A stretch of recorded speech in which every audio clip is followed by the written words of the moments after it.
Welcome to Cornell Keynotes. I'm Chris Wofford. On today's show, we learn how to develop an entrepreneurial mindset and why it's so critical for invention and innovation. For this, I'm joined by Professor Dick Cahoon from the Cornell College of Agriculture and Life Sciences. Dick and I discuss how to integrate the creative and analytical parts of our minds, what some people call the left brain and right brain, to bring our ideas to life and see them blossom. This is not only inspirational, but actually practical stuff that can help you level up as an entrepreneur, an intrapreneur, or innovator. Be sure to check the episode notes for details on eCornell's Invention and IP Management online certificate program, authored by Professor Cahoon. Dick also provides a really useful reading list to get your mind in the entrepreneurial mindset. Listeners, here's my conversation with Dick Cahoon. Dick, great to have you back in the studio. It's been 6 years. Has it been that long? Yeah, I'm a little bit older. Really delightful to be back. Thanks, Chris. Lovely to have you. Professor Cahoon is also faculty author of the eCornell certificate program called Invention and Intellectual Property Management. A lot of what we're going to be talking about today is covered much more thoroughly and densely in his online courses. So we'll share the URL for those of you that are interested in learning more about what we're going to be speaking about today. A couple notes to our viewers. While this discussion is primarily for those of you that work with inventors, like Dick told me, and not necessarily for inventors, I suspect, Dick, that a lot of what we cover today could also benefit inventors. Like our title is The Entrepreneurial Mindset. I imagine that drew a number of entrepreneurs, and I'm certain a good deal of what we talk about can apply universally across all these disciplines, yeah? Absolutely. No question about it, Chris, because there is one thing that I would say practically 99% of all inventors want is to see their inventions turned into reality. And That's a lot of what this is about. Good. Before we dig into mindset, Dick, however, I think our viewers should understand a little bit about who you are, what you do. You were director of Cornell's Technology Transfer Office for 20 years, and now you do work with the U.S. Departments of Commerce and State, also a United Nations agency. Tell us about your work because, like I told you before the show, technology transfer was actually something I didn't know about before having met you 6 years ago. Yeah, I didn't know anything about it either until, I guess, the mid-'90s.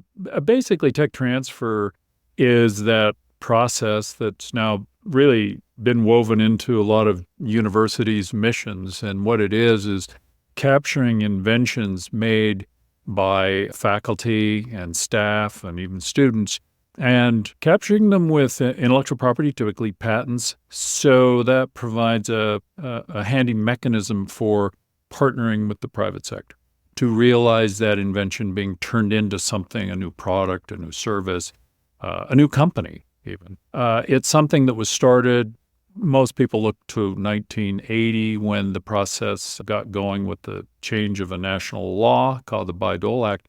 And now every university in the U.S. pretty much is engaged in it. And more around the world, we're seeing people really realizing that this is something that they should tap into for the benefit of their society.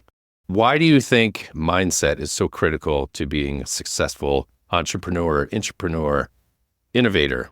Yeah. Well, I've been doing this for now almost 45 years. I am an inventor. I have a patent in my name and an entrepreneur.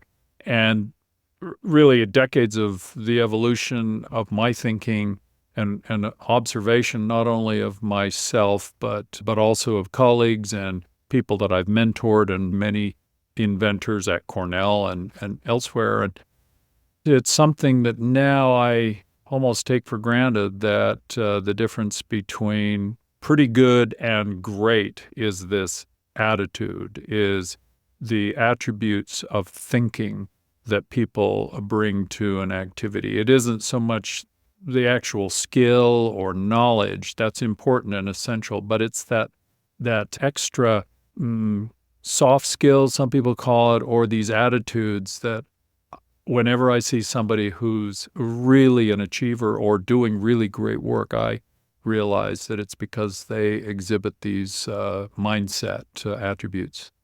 I see you light up when we talk about creativity and its role within this.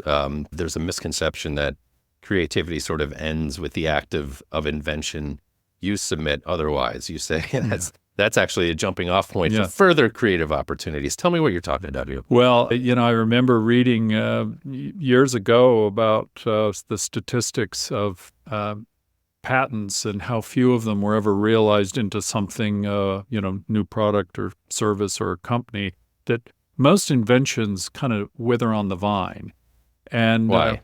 well, it's because, and I've been doing this now for decades, where I work with inventors and inventions to take them from the point at which the inventor says, okay, I've invented, to take it from that point and then move it through the phases of validation, of thinking about where it fits in the world. What is the invention anyway? That is a really creative process. And the more and more that I've done it over the years, I can now point to many inventions where I say, the invention that I was handed by the inventor is almost nothing like what we ended up with. We're solving a whole new problem sometimes.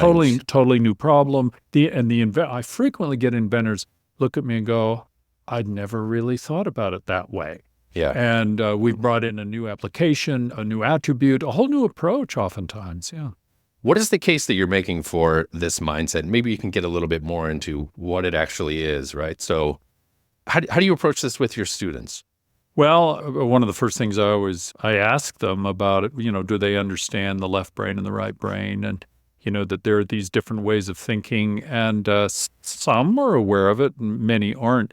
But one of the things that pops up pretty quickly is this idea of actually thinking about your thinking. The psychologists call it metacognition, which is this ability to understand how you think and to step back from your own thinking and go, oh, I can see my analytical proclivities here, and that maybe my creativity side, maybe it's not as developed. And so with my students, I'll say, okay, let's talk about your creative side. And most of the students that I get in my course are technical based, science and engineering. So I'll ask them, well, did anybody play music? Does anybody like music? Anybody paint? Does anybody do sculpture? Does anybody do things? Generative creation. More creation, just thinking outside the box, that sort of thing. So that stimulates a lot of dialogue and thinking. So you've been doing this for decades. Did you learn anything about mindset? Did you have anything that guided the way that you've ended up here? Who did you learn from? No, so it's been just a self-discovery process. I didn't understand any of this. It just happened as I was interested in doing things. So I was always doing, learning. And so through experience, I developed, through trial and error. I would say the first step for me was I took a course after I got my undergraduate degree. I took a course in efficient reading, which actually did teach me how to read faster, but it did something else. It taught me how to learn, and it taught me how to think about my thinking. And that was really the launch of my brain can work in different ways. And so I started to think about it. And these days, I think about my mind like I think about a fine instrument. Mm-hmm. I think of it like a Stradivarius, like it's a beautiful thing. It's the tool we use. What can I do to tune it? What can I do to get the best music out of it? Sure. Tell me about this concept, inventiveness analysis. What is this process? This is something that's part of your courses, by the way. It is. You can teach this. I can teach that. In fact, I have a tool.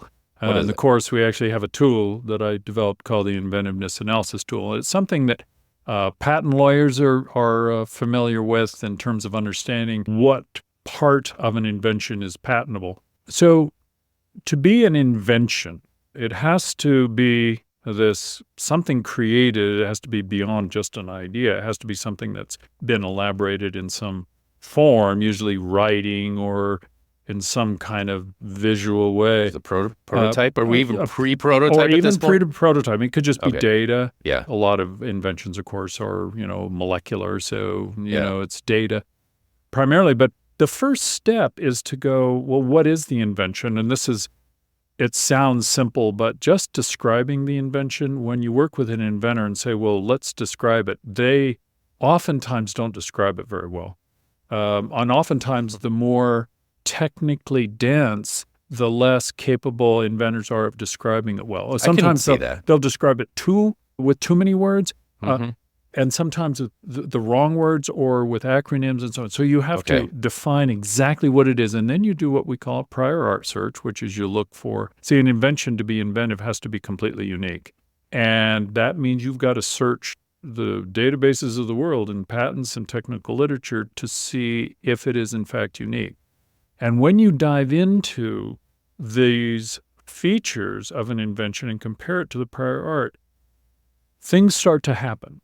You realize that the invention, maybe parts of it aren't unique because the prior art has already shown that, and that means it's not inventive. But then you find there are things that, yes, in fact, are unique, but the invention as originally thought of by the inventor begins to evolve because the prior art kind of configures it. So you get this changing. Now, the other thing that will happen, and this is something that inventors really appreciate when someone like me comes in, I'm not an inventor, and I never pretend to be the inventor. I wouldn't barge in like that. I'm there to help them. But I'll say, for example, your invention, you invented it to solve this problem in foods, but I don't understand why it couldn't be useful in paints. And they go, oh, I never thought of that. So what happens is what I call lateral inventiveness, where an invention made by an inventor to solve one problem, you realize, oh, it could be applied over here. So that's one of the areas of expansion that can happen through this inventiveness analysis. Post-it notes process. was an example where Post-it notes. wasn't supposed to be about a post-it note. Yeah. What happened there? The Post-it note actually was a failed, I have one here just to remind me of such things. Okay.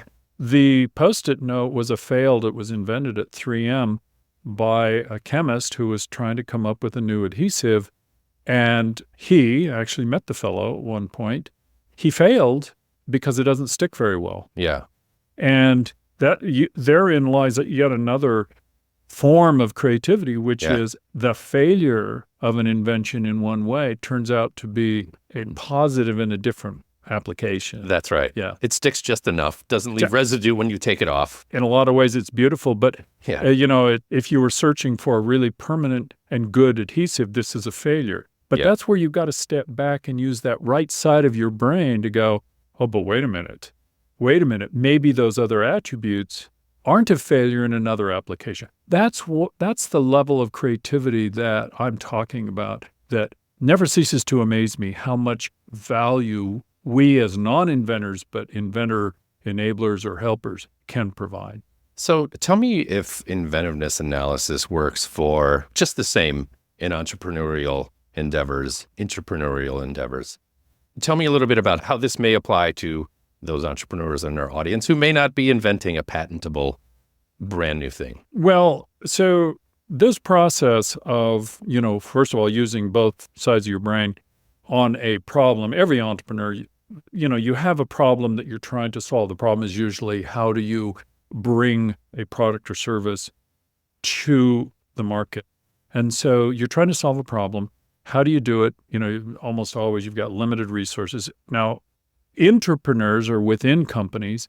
They're like entrepreneurs. They're trying to do the same thing where they're taking a new thing, presuming they have an invention. Both the entrepreneur and the intrapreneur will have an invention, and they're asking the question, how do I take it from where it is now to a preferred outcome, the start of the company, the sale of a product, the sale of a service? So the problem solving, and this is probably where it doesn't really matter. A lot of the things that I've learned over the years are applicable in many different fields. Yeah. And there's a set of things that I continually have to remind myself about mindset that I think are really good prescriptions for ultimate success in this entrepreneurial domain. So, for example, and I say this to myself all the time, and this is something that I have to tell my students frequently, especially younger folks with a lot of energy and analytical thinkers, is don't analyze too soon. Don't jump to conclusions. And boy, I've been guilty of doing that. Like I want to just leap to a decision right away. I want to leap to an answer. It's satisfying. And yet something happens that isn't optimal when you do that. You want to just, the way I think of it is you don't try to solve a problem initially, just live with it. Just live with it for a while. Yeah. Another concept I want you to tell me about. You had mentioned this concept of intellectual lenses. How does that compare to what we have just been talking about? What are you getting at with intellectual lenses? So I realize, and this is again the benefit of a lot of experiences working with hundreds, if not thousands, of inventions and inventors, and my own startup and so on. And that is, over time, you realize that you're using the same thought process over and over and over. And so maybe what you ought to do is develop a tool or a template or some way that you ultimately learn helps you understand, helps you get insight. So it hit me one day when I realized that, of course, like any lens, when you have a lens like this type, you don't see so well. And when you put the lens on, suddenly everything becomes clear. And so I realized that there were certain things that I was using, certain tools, certain approaches that had this intellectual lens effect, which is if you use them, then things become clear. So the inventiveness analysis tool is one. Right. That's one where if you take any invention and you plug it in there, it's a lens that tells you something about this invention. Another one that I really like is in this domain of implementation and commercialization of new technology is the value proposition. That's a term that entrepreneurs like to use, Sure. and investors use, which is the value proposition is the benefits minus the cost. Very simple, but forcing yourself to describe that is this lens that really makes everything get very clear. This was something that I was kind of wondering about. Mindset can't be that beneficial if it exists in a vacuum, right? Maybe it does just serve the individual, and that's how this whole thing kind of works. But how does my mindset figure into a team type of thing, especially when we're inventing something? We've got a small group together. Right. How do you get everybody dialed into a That's mindset? Good question. Should you? Good question, because it's not a straightforward answer. I mean, any invention that I've ever been involved in that has become successful is successful because there are partners, there's teams, there's interactive collaboration. The inventor's working with the entrepreneur, who's working with the investors, who's working with the marketing people. All those participants need to work together in a collaborative way. I think, first of all, it's important that the individual entrepreneur, tech manager, invention manager have a certain set of inherent personal attributes, the mindset of themselves. Like, for example, you got to keep your ego in check, right? This is, and if you keep your ego in check, you don't get unraveled when people critique your work, for example, or they tell you that you're wrong.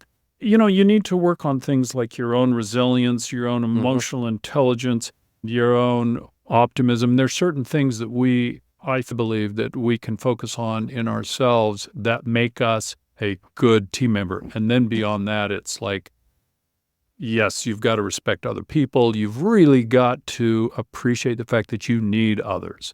And you got to respect their opinions and enjoy the process of collaboration. And also some people call it even the intellectual friction, because that happens. And so you want to be ready for that and enjoy the process. I also am a big believer in, you and I were talking about this earlier, the sense of humor. Yeah. I think, to me, one of the reasons that I've been successful is that I have a sense of humor and I know when and how to use it. And it's an extremely powerful tool. It makes things more enjoyable and the team works better. Yeah. Speaking of the team working better, viewers have submitted some questions. Sure. Let's take a couple if you don't mind. I have one here from Navjot Sandhu, who asks, Where can inventors, entrepreneurs get support for projects that aren't going to give venture capitalists that really large payback, but do take significant initial capital? Any advice there? That's the eternal question. I wish I had the quick answer. It's always a good one. You have to be persistent. You have to ask for help. You have to look around and ask for help. I have always appreciated what we call angel investors. Angel investors are people who invest in entrepreneurs and inventions and inventors because it's the right thing to do, not because they think they're going to make a huge profit right away. So you got to look for those people. I think networking is probably the best thing one could do. I don't know where the questioner is, but if you in your community, I'll use an example here at Cornell in Ithaca, when we were trying to get an entrepreneurial ecosystem going and find investors. I went to the Rotary Club and made presentations and met a guy who was a car dealer, and he stepped up and said, well, this is very interesting. Can I help the community by being an investor? And that led to something called the Cayuga Venture Fund. Oh, yeah, sure. Yeah. It's still around. Still around. So always be ready with your elevator pitch. Be ready to go, right? Because you never know when you're going to turn. Absolutely right.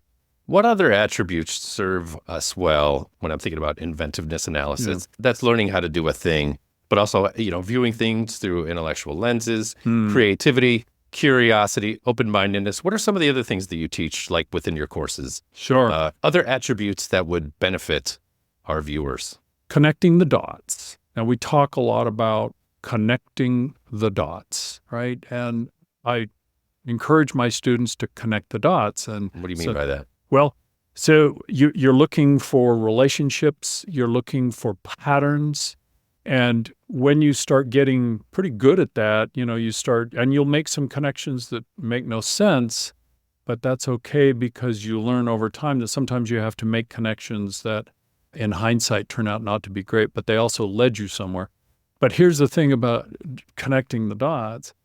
Before you can connect the dots, you have to collect the dots. So this is one of the things I tell my students. Look, you can't just connect dots until you start to have the dots. And so that means you go out there and you kind of live with the problem. So you gather information. You're open-minded to serendipity. Serendipity is that just happenstance. You weren't even expecting it. That's one of the nice things about working in this field of invention, where, thinking outside the box can come in very handy. And so you allow your mind to be open-minded to another thing I would say is there's a big role for your subconscious. And that's why one of the reasons I say, don't try to analyze things too heavily initially. Just put things in there, put information in. Don't try to solve it. Don't try to come up with a solution. Just put it in your consciousness. Your subconscious or higher conscious, whatever terms you want to use, will generate solutions for you. And for me, they come out when I'm not even expecting it, when I'm running in the morning, when I'm cooking. Yeah, you got to be ready to go. I'm chopping the carrot, and all of a sudden, I get that inspiration. It's the best, isn't it? I love it. Yeah. Dick's reading list. You've recommended a few books to us. A Whole New Mind by Daniel Pink. What's that about? Why would our viewers read this? I think that's a good one to give a little more context about this. The idea that if you can rely upon both hemispheres, if you can look at your own thinking and go, gosh, I'm really heavy on the creative side. Maybe I could develop a little bit on the analytical side. How do you do that? And he's got some techniques for stimulating that balance. That's a good one. And then I really like this Power of Mindfulness. It is one of the things that I rely upon. I did say earlier that this is this fine instrument. I consider it like a Stradivarius, and I take care of my instrument. And that means I do a little meditation. And this book on mindfulness was given to me in Sri Lanka. Mm-hmm. It's short, but it's got some really great advice in terms of how to treat your mind in terms of the way you, I like concentration. and free-flowing thinking. So these are some of the ways to tune your mind so that you're really ready to go when you get a real problem that you're going to try to solve, like turning an invention into something real. What about Carol Dweck's mindset? What's that one about?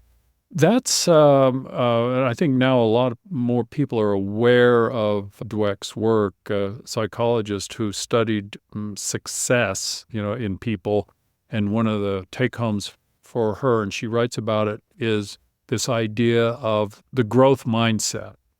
The growth mindset as opposed to the fixed mindset. The growth mindset says, and I like this quote, I use it in my class, and I say that the fixed mindset says, I can't do that. Whereas the growth mindset says, I wonder how I'm going to do that. So you fight the fear of failure. You don't mind mistake. You are willing to try things. You understand that evolution of your thinking is preferred over perfectionism. Someone once said perfectionism is the enemy of the possible. And these are some of the things that I think you have to keep in your mind as you are, and this applies to any field, really. Maybe not brain surgery. You probably should be pretty good at that when you dive into someone's brain. But for the most part, in most endeavors, I think to being willing to do things and fail and make some mistakes is part of the pathway. Hey, I want to talk about a particular tactical or strategic juncture in the process. Bria asks, this is a good question. When do you know that you've figured out your target audience or your niche for your innovation? Is that something you should continually revisit? I don't know. Help us through that one. The target audience. How do you validate your assumptions, your customer discovery kind of stuff, coming up with, user profiles, et cetera? So that's an interesting question. Is that beyond question. the scope of your purview? Well, gosh, I'm always challenging myself to, and in this world of invention, and there are so many different types of inventions that I've worked on, and that means different marketplaces, different kinds of technologies. What pops into my head right now is just to say, I try always to challenge my own thinking and never be in a cocoon. And I'm always telling people, look, you might think, this is where you got to control your ego. You may think you know the answers. You may think you know your customers. No, you got to get out and talk to people. Yeah. And more, I'm finding, gosh, I probably didn't listen enough in my earlier years. In fact, maybe last month I wasn't really listening enough. I need to listen more. That's a really good skill. Maybe one other thing too is to go where the data takes you, right? So what do you know about your existing customers? We are awash in data. It's got to be able to help you out. Sure. I mean, I'm a big lover of data, and I love science and engineering. I rely upon it heavily, certainly. But that said, I also, this is where, having a little bit of stepping back and looking at big picture and understanding what the data really says and just getting out there and talking to people. I can't overstate the importance of, and I see this a lot with inventors, especially in universities. We see people talk about reality like they know it really well, and yet you ask them, well, have you ever talked to somebody who flies a plane? Well, let's go talk to them. Yeah, sure. You're almost always surprised by some things that you didn't know. Couple questions, tough to choose, but I'm going to pick one from Asan here who asks, in what ways can an inventor's mindset around collaboration and open-mindedness, I think what Asan's getting at is getting more people involved in your innovation or your invention, can it actually dilute the quality or the originality of the idea? Is this a dynamic that you see? That I see? Groupthink. I would say, well, I probably wouldn't put it as dilution. That was my word. Okay. I would say, can you get distracted? Can multiple voices, we say too many cooks in the kitchen. That's exactly what the question is. That absolutely can happen. Yeah, and sure. I think this is one of the challenges for an entrepreneur in particular, because entrepreneurs will come up with there's an invention over here in this department, and they bring it to the process. And then invariably, there are people who, for whatever reason, are negative. Negativity is a common theme within organizations. And for whatever reason, in fact, I've had companies ask me, CEOs of companies, would you please analyze our company and tell me how we can be more innovative? And I have to come back to them and go, you need to hire different people. Either that or the people there need to really be retrained in terms of the way they think. So, yes, you absolutely can go into team efforts that are going to do nothing but derail. That is true. I'm going to take Asan's other question because I think it's nice. What are some common mental blocks or limiting beliefs that can hinder the inventive process? Maybe common pitfalls that we all experience as human beings. Yeah. What do you see? Well, fear, anxiety, fear of being wrong, fear of failure, fear of looking silly. One of the things that now I take for granted is that when I work with inventors, and it's easy now because I look like a professor and, like I've got enough years behind me. But when I was younger, I would go and talk to world-class scientists. And, there's that tendency to think, oh, well, gosh, I'm afraid to look like an amateur. And now I just don't have that at all. I delight in going into situations and go, I don't know anything about this. Teach me.